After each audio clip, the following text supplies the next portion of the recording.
Psalm 138 orin Dáfídì orí kejìdínlógóje.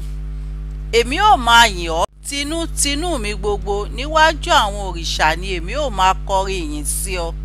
Èmi ó máa gbàdúrà sí tẹ́ḿpìlì mímọ́ rẹ, èmi ó sì máa yin orúkọ rẹ nítorí ìṣeun ìfẹ́ rẹ àti òtítọ́ rẹ, nítorí ìwọ gbé ọ̀rọ̀ rẹ ga ju gbogbo orúkọ rẹ lọ. Ní ọjọ́ tí mo ké pè, ìwọ dá mi lóhùn, ìwọ sì fi ipa mú mi lára le ní ọkàn mi. Gbogbo àwọn ọba ayé yóò yìn ọ́ Olúwa, nígbà tí wọ́n bá gbọ́ ọ̀rọ̀ ẹnu rẹ. Nítòótọ́ wọn ó máa kọrin ọ̀nà Olúwa, nítorí pé ńlá ni ògo Olúwa.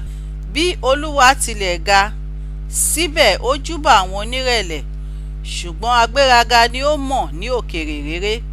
Bí èmi tilẹ̀ ń rìn nínú ìpọ́njú, ìwọ ni yóò sọ mí di ààyè.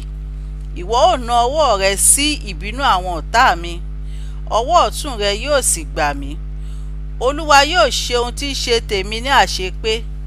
Olúwa, àánú rẹ dúró láéláé, má ṣe kọ iṣẹ́ ọwọ́ ara rẹ sílẹ̀. Àmín.